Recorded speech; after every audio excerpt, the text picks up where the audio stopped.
De todos los vestigios de las civilizaciones desaparecidas, existe uno sobre el cual se ha forjado una leyenda que aún hoy es difícil identificar entre la realidad y la mitología popular. Nos referimos a la Biblioteca de Alejandría, cuya ciudad fue fundada por Alejandro Magno en la primavera del 332 a.C. En esta nueva capital helénica se levantó la que llegó a ser la más grande e importante biblioteca de la antigüedad, grande en volúmenes e importante en conocimientos.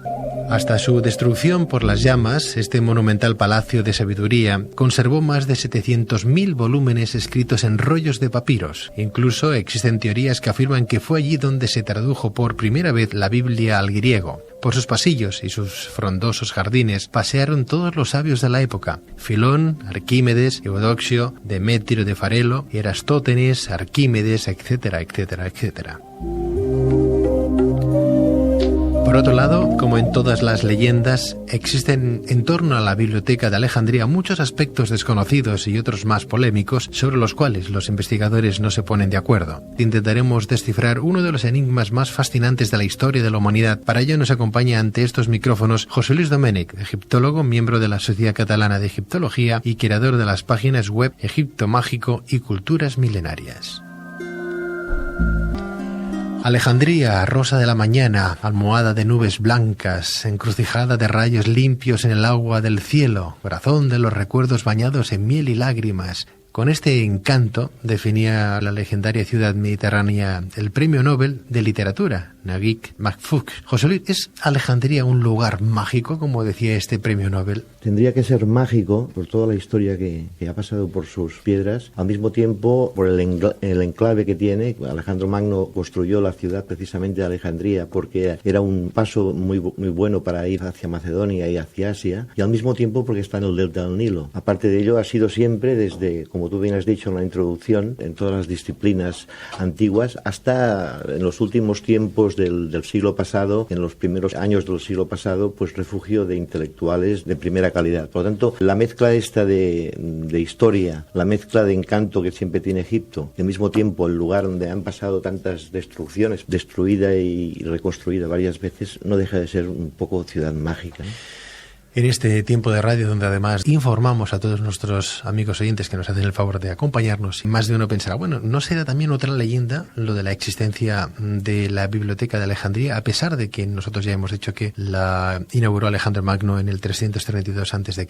¿Existió verdaderamente? Bien, la biblioteca existió, pero aparte de que tenga halos de leyenda y al mismo tiempo de mito, ha existido porque a lo largo de toda la historia grandes cronistas siempre han hablado de ella. Esto por un lado. Y al mismo tiempo después por una serie de relatos que, o sea, no solamente que han pasado por allí los grandes viajeros, sino al mismo tiempo por los vestigios que han quedado. En realidad, la Biblioteca de Alejandría no la fundó Alejandro Magno, sino que la fundó uno de los Ptolomeos. Durante la última, digamos, dinastía con la que terminó, se puede decir, el antiguo Egipto, que fue la de los Ptolomeos, ellos fueron los que la elevaron y construyeron. Cada uno de ellos puso su pequeña piedra. Y al mismo tiempo tuvo suerte esta biblioteca de que, a pesar de que era destruida y entraban invasores, siempre estos contribuyeron de alguna manera en reformarla. Muchos evidentemente no la destruyeron, sino que la engrandecieron con textos, con papiros, con rollos y con obras de arte.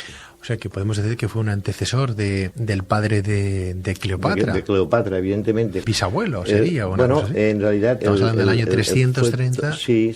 Cleopatras hubieron varias. En realidad, la conocida Cleopatra, la de Marco Antonio, que fue la última, que también colaboró bastante para, digamos, de alguna manera tener la biblioteca bien abastecida, y fue Cleopatra VII. O sea que la que nosotros conocemos es Cleopatra VII. Pero todos los Ptolomeos a lo largo de la historia contribuyeron y le dieron un bagaje cultural, porque no solamente era una biblioteca, sino que al mismo tiempo allí se impartían clases. Pues se podría decir que era una especie de universidad. ¿Cuánto tiempo permanecía abierta? Hubo varios periodos. En realidad fueron casi 7 siglos. 7 siglos. 7 siglos. Lo que ocurre es de que ha tenido varias destrucciones. Fue quemada en el año 400 después de Cristo, entonces. Sí, aproximadamente. ¿Quién la quemó? Bueno, aquí vienen las leyendas. Se habla de que lo quemaron los árabes, y esto no es posible porque los árabes arrasaron lo que quedaba de Alejandría, y desde luego no encontraron nada ya de lo que podía ser los vestigios de la biblioteca sobre el 641. En realidad realidad, en otros espacios hemos hablado de que los primeros cristianos, que eran muy monolíticos, en realidad se llamaban los cristianos monofisitas, estos cuando estuvieron en Egipto, en todas las partes del antiguo Egipto, y al encontrarse con los templos, tenían la manía de destruir todos los templos porque eran templos paganos, y entonces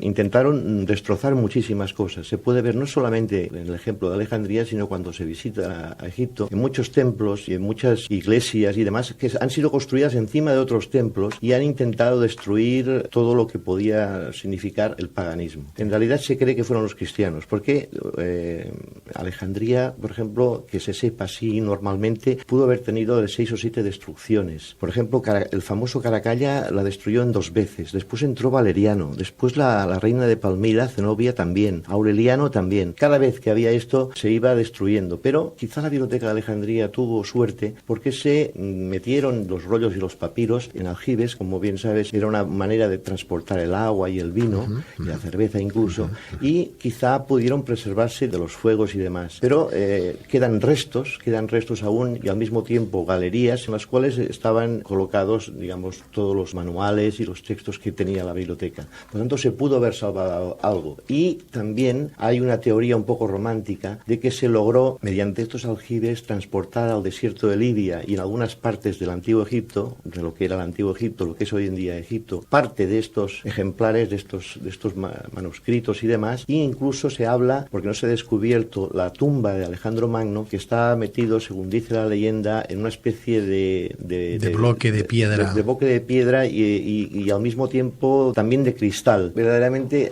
se dice que pudo estar allí. Quedan millones de momias, como han dicho los egiptólogos, que aún no se han descubierto. Muchos de los descubrimientos que se han hecho podían haber estado en la famosa biblioteca de ¿Tú crees que algunas de estas aljibes podrían guardar, posiblemente se tradujo al griego la Biblia, del arameo al griego? Sí. Si eso se tradujo, y estamos hablando del Antiguo Testamento, de los 5 libros del Pentateuco, de la Biblia, ¿tú crees que esos manuscritos del Mar Muerto, los manuscritos del Qumran, por ejemplo, que se descubrieron en el 47 y luego en el 58, los otros, podrían ser esos aljibes escondidos que fueron retirados de esos manuscritos de la Alejandría, de la biblioteca? Es que en realidad se habla de que fueron dispersados, o sea, aunque no se tenían los conocimientos que se tienen ahora y los elementos que se tienen ahora para prevenir un ataque, se sabía que habían ataques. Entonces yo creo que los sacerdotes, los cuidadores de esta biblioteca pudieron, es lógico que lo hicieran. Muchas cosas pudieron quedar allí, pero pudieron ser salvadas. Y además, quizá a muchos en los manuscritos de Qumran, como bien sabes, tienen mucha controversia y se habla de ellos, que hay muchos intereses para que nunca se sepa exactamente todo lo que contienen, lo que representan. Entonces, pues puede ser que incluso los mismos templarios encontraran algo de esto cuando nos viajan. La primera universidad de la historia, José Luis. Pues sí, aunque se diga que yo creo que sí, yo creo que fue la primera universidad de la historia, porque a pesar de que en el antiguo Egipto los sacerdotes, ya cuando tenían la escuela de los escribas, aquello en realidad era una universidad, era una formación universitaria trasladada a nuestros días. Pero creo que entonces la universidad, que más bien quiere decir una agrupación de conocimientos no solo de un solo pueblo, sino de muchos pueblos, pues creo que la verdadera universidad fue allí, porque allí se tenían los conocimientos profundos de toda aquella época. Es decir, nos has hablado del Antiguo Testamento,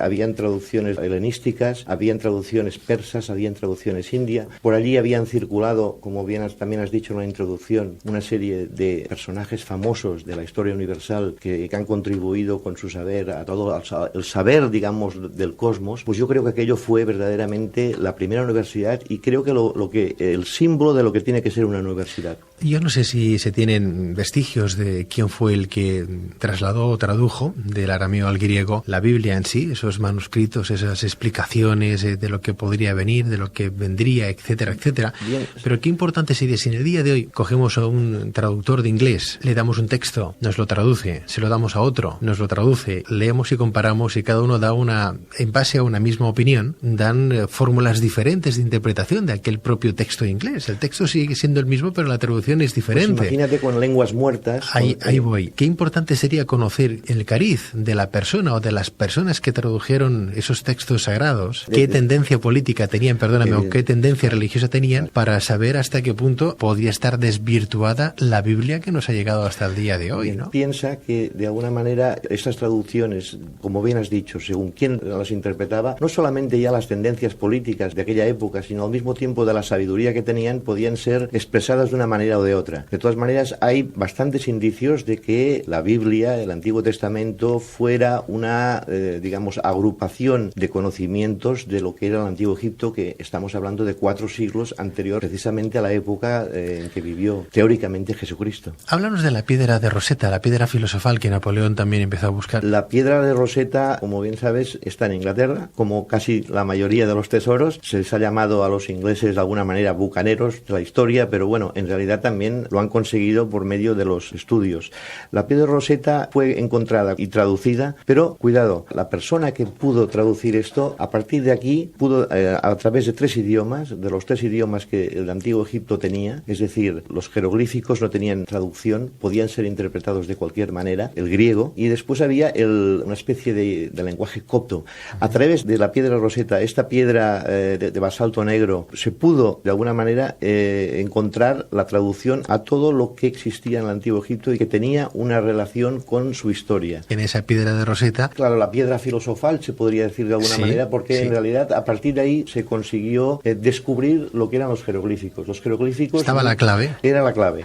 Y entonces, fíjate que se tardó bastante tiempo en lograrlo, pero que una vez descubiertos, entonces cualquier persona que haga estudios de egiptología puede en un momento determinado leer cualquier inscripción jeroglífica. ¿Por qué el nombre de piedra de Rosetta? Bueno, porque es una pequeña ciudad que estaba cerca precisamente de Alejandría y al mismo tiempo también muy cerca del antiguo nombre que tenía Alejandría, Racotis. Al ser encontradas allá normalmente se le determina el nombre del sitio donde se ha encontrado. Cuánta sabiduría en aquellas latitudes, ¿eh? Si te fijas, era el paso de lo que era la civilización griega y romana hacia el oriente, y por allí, bueno, se siguen encontrando vestigios. Lo que pasa es que a pesar de que la UNESCO y muchos países colaboran, como han colaborado precisamente en la nueva biblioteca de Alejandría, yo creo que si tuvieran muchísimo más medios se podrían encontrar verdaderas maravillas. Yo creo que aún tienen que encontrarse muchísimas cosas. Qué pena que civilizaciones que en su tiempo fueron grandes culturas de conocimiento en el día de hoy estén como denostadas, ¿no? Egipto, por ejemplo, la cultura musulmán, ¿no? Solamente hay que darse una vuelta ahora por esas latitudes Cairo, sí, y darte cuenta quedan muy degradadas. Y está, bueno, uno piensa, una cultura, la árabe, por ejemplo, ha quedado es riquísima, además, denostada de esta manera, cuando fueron los matemáticos inventores de matemáticas, de la rueda, del ajedrez que conocemos, de un montón de cosas, ¿no? Piensa que en el Museo del Cairo, por falta de medios, están en los bajos del Museo del Cairo, están amontonados millares de objetos que aún no han podido ser estudiados ni aún pueden ser exhibidos. José Luis, gracias. A ti, Pedro.